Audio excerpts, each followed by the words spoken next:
Bonjour à tous, c'est Julien et j'espère que vous allez bien. Alors aujourd'hui, on va voir ensemble comment personnaliser votre boîtier Lumix afin d'être le plus efficace possible lors de vos prises de vue.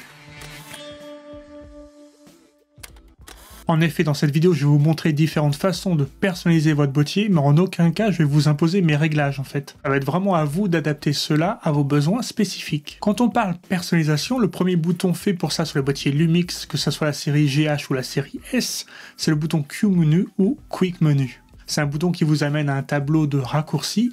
Par défaut, il est déjà bien rempli et en fait, on peut l'utiliser tel quel, par exemple si vous voulez changer la résolution de votre image ou alors son profil. Mais saviez-vous qu'on peut personnaliser ce menu? Pour cela, il suffit de se rendre dans le menu roue d'engrenage, puis dans le menu opération, puis dans paramètres Q Menu. Vous pouvez choisir entre deux styles d'affichage, mais aussi configurer les éléments que vous souhaitez voir apparaître en mode photo ou en mode vidéo. Pour l'exemple, je vais ajouter la fonction recadrage live en raccourci.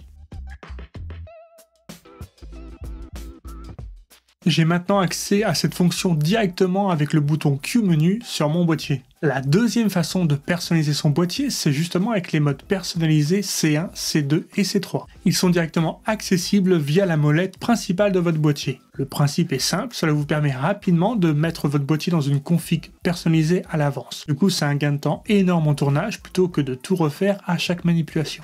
Là encore, ça va dépendre de votre utilisation. Par exemple, si vous avez une utilisation hybride de votre boîtier, donc c'est-à-dire que vous faites aussi bien de la photo que des vidéos, on peut alors imaginer un mode C1 avec votre config photo et un mode C2 avec votre config vidéo. Comme cela, vous basculez rapidement de l'un à l'autre par la molette. De mon côté sur C1, j'ai un mode 4K 25 images secondes 422 10 bits pour mes plans principaux. Sur mon C2, j'ai un mode slow motion donc en 4K 60 fps. Et en C3, j'ai différents modes. J'ai un mode webcam où je me sers de mon S5 comme webcam pour mes projets en visio. J'ai aussi certaines configs un peu spécifiques comme là par exemple un concert que j'ai filmé il y a quelques temps. Dans tous les cas, une fois que les réglages sont faits, il vous faut absolument bien sûr les sauvegarder via le menu clé, puis réglages, puis sauvegarde en réglage perso.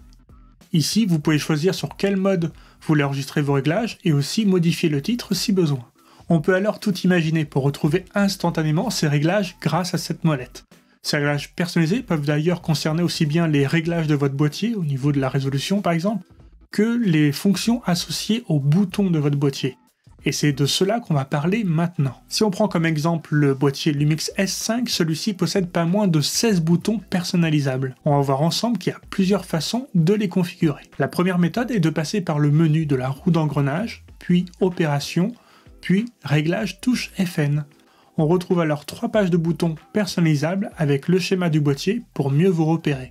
Une autre façon rapide pour paramétrer ces boutons, c'est un appui long sur celui que l'on veut personnaliser. C'est de loin la méthode que je préfère car c'est rapide et intuitif. On assigne alors la fonction que l'on souhaite au bouton et c'est fini.